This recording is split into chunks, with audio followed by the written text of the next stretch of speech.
Salutations, my Fallout lovers. It is Matty here today bringing you a Fallout 4 wishlist video on a Thursday. Now, before anything, be sure to check out the link in the description of my previous video. That is a new Fallout fan-made game/mod, Fallout Lone Star. You should definitely check it out. It looks awesome. So this series is created by your comments, so be sure to let me know in the comment section down below what you would like to see in the next installment of the Fallout franchise. If your comment is awesome enough, you will be featured in this series like Nikolai Kozlov. He is talking about in-game family.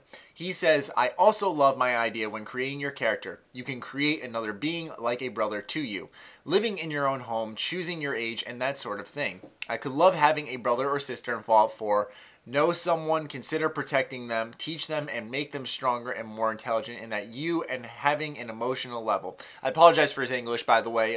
It's just he's from Russia, so just deal with it for a little. Like if one of you gets hurt in front of another character, brother/sister, they will feel bad and worry for you or for them, and taking your time together, like going on a journey through the wasteland, get a toy or a book, and your emotional level returns to its neutral state, or to exceed it and feel happy. That's all. So I love the idea that he has here. Now, this idea had a lot of people supporting it. Also had a lot of people telling this guy to shut the hell up because people are saying that this should be Fallout, not The Sims.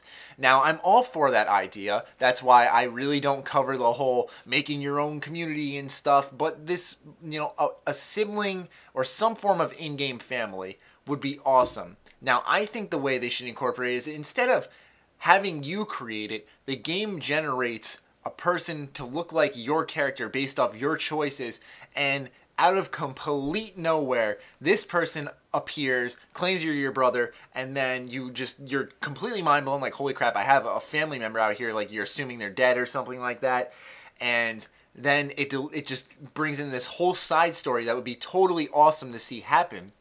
But he has the right ideas here where Fallout is a very, believe it or not, emotional game. And it would be awesome to have that more emotional investment if I had some form of in-game family.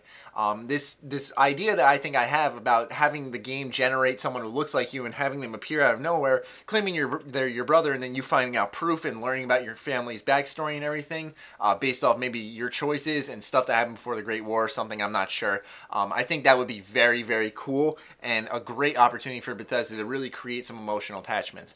But a good idea nonetheless, Nikolai. Don't worry, we're not making this a Sims. I see where you're coming from here, and that's a good idea. So, moving on to the next comment from GreenFighter86. He says, a good idea for after Fallout 4 when Obsidian makes their game a couple of years later. He's banking on it, man. But this is a good bank because I got great news for you guys. It would be cool if the game took place when the bombs dropped. Like, you play as a guy who experienced it happening, like a prequel to all the Fallouts. It would just be an interesting story and would make you feel like you really lost everything. So, I got great news for you, GreenFighter, and all you Fallout fans out there. I made a video about this a while ago, I think it was at the beginning of the year, so this was before a lot of you came in, so some of you may have missed it, but basically, I was discussing a potential Fallout in Europe, and when I was looking up some information on the Fallout Wiki, as you see here, they were showing about like interviews and stuff about how there could be a Fallout in Europe, and one of the things they said is, as you see here, a prequel to the Fallout series, Fallout Resource Wars, set in a collapsing Europe during the Europeans' Commonwealth invasion of the Middle East, is one of the games that J.E. Sawyer would love to make if he could do any game regardless of money or development time. And J.E. Sawyer is working at Obsidian. I believe he was the creative director at Obsidian for New Vegas. I'm not sure. I believe I'm wrong with that. But nonetheless, that is an idea that is pitched at Obsidian. They are all over this, man. And it would be awesome to see that. You've seen them recently discussing it. I hope you guys have checked that video out as well. It's my channel trailer about how they would love to do a Fallout once again in the West, or a Fallout once again, or not once again, but in New Orleans, or unfortunately, a Fallout MMO. And I think Obsidian should go with this idea, the Resource Wars, because I would love to see their take on what happened during, like, before the Great War, and kind of portraying that idea.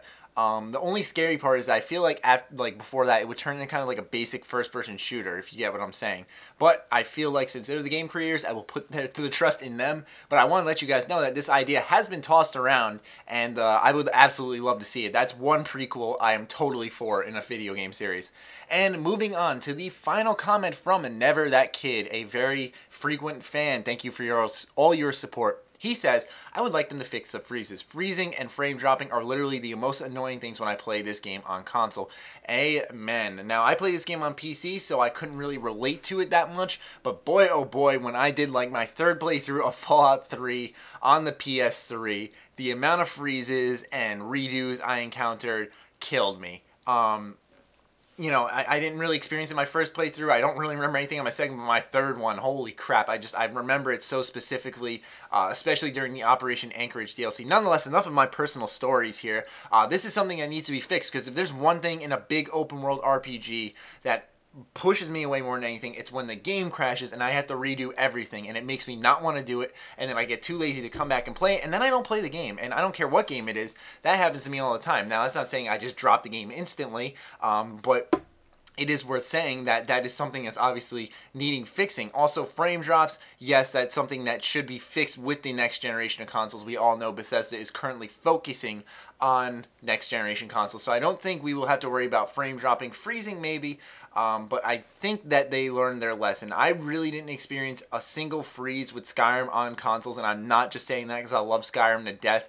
I'm honestly saying I never experienced a freeze on consoles for that game, but it's a different story for Fallout, because 3 was pretty buggy, New Vegas was pretty buggy, and it doesn't seem to have a good track record that way, so I hope that they fix that in the next installment. But those are the 3 wishes. Thank you, Nikolai, Green Fighter, and Never That Kid. I appreciate your feedback, and I'd love to see what you guys want to see in the next installment of the Fallout franchise in the comments section down below. As always, be sure to follow me on Twitter, like me on Facebook, keep my discount codes in mind. Other than that, my Fallout lovers, stay sexy, stay active. I love you all. Peace.